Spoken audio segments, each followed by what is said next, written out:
അതെ, അനുമോൾ. അനുമോളുടെ ഗെയിം ആദ്യത്തെ ഒരു മാസം സത്യം പറഞ്ഞാൽ പുള്ളിക്കാരി ഒറ്റപ്പെടൽ ഗെയിമാണ് കളിച്ചത്. അത് ഭയങ്കരമായിട്ട് വിജയിച്ചു. അത് വിജയിപ്പിച്ച് കൊടുത്തത് അപ്പാനിയാണ്. അപ്പാനിയായിരുന്നല്ലോ അനുവിൻ്റെ PR അവിടെ. അപ്പോൾ എന്നാൽ അപ്പാനി ഔട്ടായി തൊട്ട് അനുവിൻ്റെ ഗെയിം അങ്ങ് മാറി. അനുവിന് പിന്നെ അവിടെ ഗെയിം വേറെ ഇല്ല. അനുവിൻ്റെ ഗ്രാഫും പതുക്കെ താഴോട്ട് പോയി. പിന്നെ അങ്ങോട്ട് അനു കിച്ചണിലേക്ക് കയറി.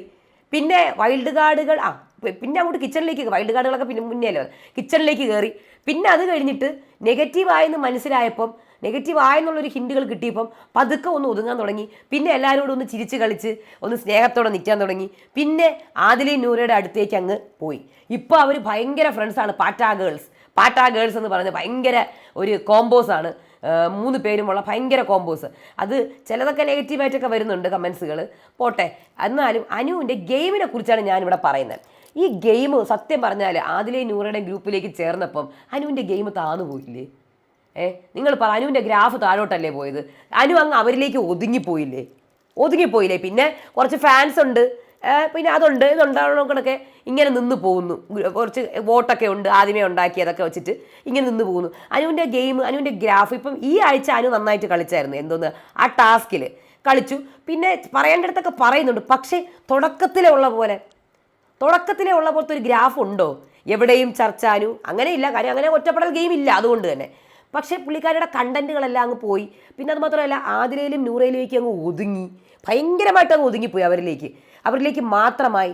അപ്പം നിങ്ങൾ പറയൂ, ഞാൻ പറയണത് അനു ഇനി തിരിച്ചു വരും. അനുവിന് ഗെയിമിൽ ഭയങ്കരമായിട്ടുള്ളൊരു കംബാക്ക് ഉണ്ടാകും. ഞാൻ എവിടെയും പോയെന്നല്ല പറഞ്ഞത്, പക്ഷേ അനുവിൻ്റെ ഗെയിം കുറച്ച് ഇപ്പം കമ്പാരിറ്റീവ്ലി എനിക്ക് താഴെയായിട്ടാണ് എനിക്ക് ഫീൽ ചെയ്തിട്ടുള്ളത്. ഇനി അനു ഒറ്റയ്ക്ക് എണീറ്റ് തിരിച്ചു നിന്ന് കളിക്കൂ. അനു ചിലപ്പോൾ ഈ ആഴ്ച ക്യാപ്റ്റൻ ആയാൽ ചിലപ്പം എന്തെങ്കിലും ഒരു നടപടി ഉണ്ടാവും. ഈ ആഴ്ച ഒരു ക്യാപ്റ്റൻ ആയാൽ ചിലപ്പോൾ അനു ഈ ആഴ്ച മൊത്തം തിളങ്ങി നിൽക്കും. ഈ വരാൻ പോകുന്ന ആഴ്ച ഒന്ന് തിളങ്ങി നിൽക്കും ക്യാപ്റ്റൻ ആവുകയാണെങ്കിൽ. അപ്പോൾ കുറച്ച് ഗ്രാഫ് ഒന്ന് പൊങ്ങും, മനസ്സിലായോ? പിന്നെ അനുവിൻ്റെ ഈ ടോപ്പ് 5 എന്ന് പറയുമ്പോഴത്തേക്കും എപ്പോഴും അനുവിൻ്റെ പേര് അതിലേക്ക് വരും. ചാൻസ് ഉണ്ടെന്ന് ശരിയാണ്. കാര്യം അനുവിന് ഒരു ഫാൻസ് ഫോളോയിങ് ഉണ്ട്. ഓക്കെ, ശരി, എന്നാൽ ഇരിക്കട്ടെ. അപ്പം പക്ഷെ അനുവിന് ഒരു വിന്നിങ് ഇത് വരുമോ? വിൻ ചെയ്യാനുള്ള ചാൻസ് ഉണ്ടോ ഈ സീസൺ? നിങ്ങൾ തന്നെ കമൻറ്റ് ചെയ്യുക. ഇങ്ങനെ പോയി കഴിഞ്ഞാൽ അനു വിൻ ചെയ്യുമോ? ഈ ഒരു പാറ്റേണിൽ പോയി കഴിഞ്ഞാൽ വോട്ടുകൾ ഉണ്ടാകുമോ? വിൻ ചെയ്യാൻ പറ്റുന്ന വോട്ട് ഉണ്ടാകുമോ?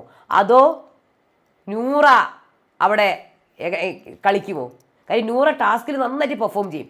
നൂറയുടെ ടാസ്കൊക്കെ അൺപ്രഡിക്റ്റബിൾ ആണ്. നൂറ നന്നായിട്ട് പെർഫോം ചെയ്യും. അനുവിനെക്കാട്ടി നന്നായിട്ട് നൂറ പെർഫോം ചെയ്യുന്നുണ്ട്. അതിലേക്കാട്ടി നന്നായിട്ട് പെർഫോം ചെയ്യുന്നുണ്ട്.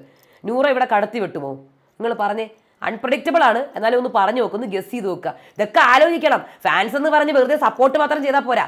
നമ്മൾ സപ്പോർട്ട് ചെയ്യുന്ന ആൾക്കാരുടെ ഗെയിം ഒന്ന് അനലൈസ് ചെയ്ത് നോക്കുക. ഓക്കെ, ഒന്ന് അനലൈസ് ചെയ്ത് നോക്ക്.